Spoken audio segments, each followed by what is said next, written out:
Israel minta sekutu tekan jaksa ICC agar tidak melanjutkan penyidikan kejahatan perang di Palestina.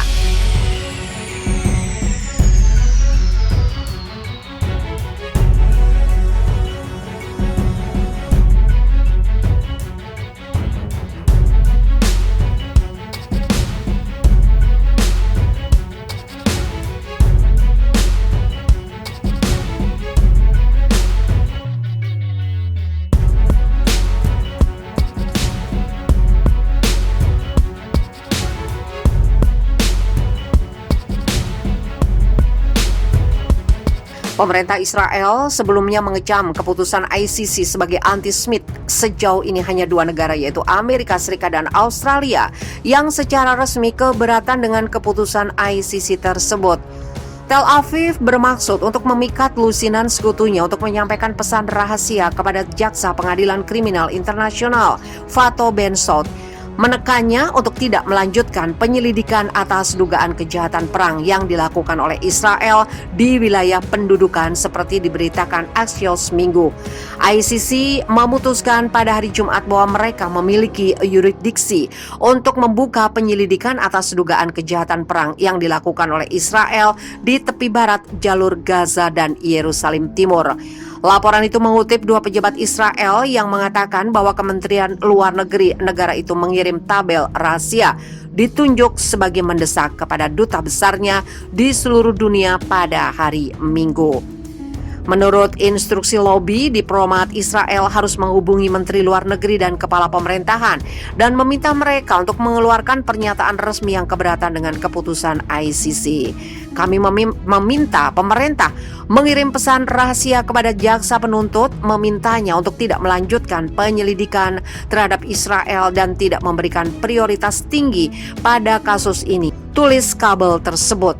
Anda diinstruksikan untuk memberitahu tingkat tertinggi pemerintah bahwa jika penyelidikan terhadap Israel dimulai, itu akan menciptakan krisis berkelanjutan antara Israel dan otoritas Palestina yang tidak akan memungkinkan kemajuan diplomatik terjadi di antara para pihak.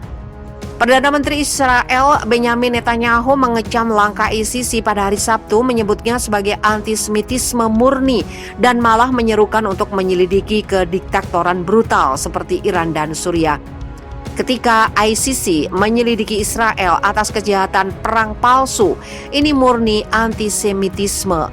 Pengadilan yang dibentuk untuk mencegah kekejaman seperti Holocaust Nazi terhadap orang-orang Yahudi sekarang menargetkan satu negara bagian dari orang-orang Yahudi, kata Netanyahu. Sebelumnya pada hari Sabtu, pasukan pertahanan Israel menyebut keputusan ICC bias dan mengatakan akan terus melindungi keamanan negara dan warganya, menghormati hukum nasional dan internasional.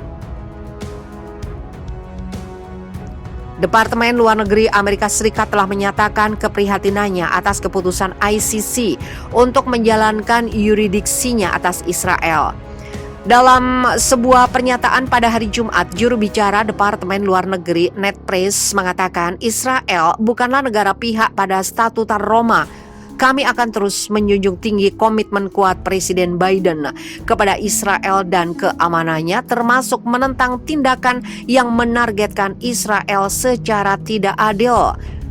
Pengumuman ICC menyebutkan bahwa yurisdiksi teritorial dalam situasi di Palestina meluas ke wilayah yang diduduki Israel sejak tahun 1967. Meluas ke wilayah yang diduduki Israel sejak tahun 1967, yaitu Gaza dan tepi barat termasuk Yerusalem Timur. Bensouda juga menambahkan bahwa ada dasar yang masuk akal untuk percaya bahwa kejahatan perang telah atau sedang dilakukan di tepi barat oleh Israel. Langkah tersebut disambut baik oleh otoritas Palestina dengan Perdana Menteri Mohammad Shatayeh menyebutnya sebagai kemenangan untuk keadilan dan kemanusiaan, untuk nilai-nilai kebenaran, keadilan dan kebebasan, dan untuk darah para korban dan keluarga mereka. Perdana Menteri Dr. Satayeh menyambut baik keputusan yang dicapai oleh ICC yang memiliki yurisdiksi atas negara bagian Tagar Palestina, menyebutnya sebagai kemenangan untuk keadilan dan kemanusiaan. pic.twitter.com. Hamas juga menyambut keputusan ICC, menekankan bahwa keputusan apapun yang berkontribusi untuk mendukung hak-hak rakyat Palestina dan mempertahankan kebebasan mereka adalah keputusan yang tepat, konsisten dengan nilai-nilai kemanusiaan, piagam hak asasi manusia, perlindungan warga sipil di bawah pendudukan dan penuntutan.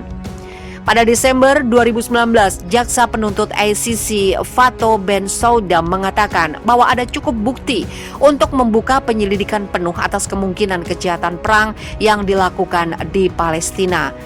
Pengumuman tersebut dibuat setelah kesimpulan dari pemeriksaan pendahuluan hampir 5 tahun terhadap situasi di Palestina, yang terutama berfokus pada Perang Gaza 2014 dan kemungkinan Israel dengan sengaja meluncurkan serangan yang tidak proporsional, tetapi juga melihat insiden di perbatasan Gaza dengan Israel di Maret 2018 yang mengakibatkan pembunuhan lebih dari 200 orang termasuk 40 anak-anak. Jenderal Bagheri mengatakan rudal canggih kami akan hancurkan Israel dan Amerika Serikat. Hubungan Iran dan Israel kembali memanas pasca sebuah kejadian terjadi pada profesor ataupun ilmuwan nuklirnya. FIFA Militer melaporkan dalam berita sebelumnya Angkatan Bersenjata Israel telah mengirim unit pasukan khusus Shayetet 13 ke wilayah Laut Merah untuk merespon ancaman Iran. Tak hanya itu, militer Israel juga mengirim armada kapal selamnya untuk mengantisipasi aksi yang dilakukan Garda Revolusi Iran, yaitu IRGC. Panglima Garda Revolusi Islam Iran Mayor Jenderal Hossein Salami menegaskan bahwa pihaknya sudah siap untuk masuk dalam pertempuran menghadapi Israel. Salami mengibaratkan bahwa Iran adalah jari telunjuk yang sudah berada di pelatu pistol dan sewaktu-waktu bisa menekannya. Ancaman Iran bukan tanpa alasan. Iran meyakini bahwa Israel adalah dalang dari hal yang terjadi pada ilmuwan nuklirnya, yaitu Jenderal Mohsen Fakhrizadeh. Jadi kami berada di atas pelatuk atas nama bangsa Iran yang besar. Permainan perang angkatan bersenjata baru ini membawa pesan eksplisit kepada musuh untuk menghindari kesalahan perhitungan, ujar Salami dikutip FIFA Militer dari Fars News Agency. Sementara itu, Panglima Angkatan Bersenjata Iran atau Artes Mayor Jenderal Muhammad Bagheri juga memberikan pernyataan senada dengan Salami.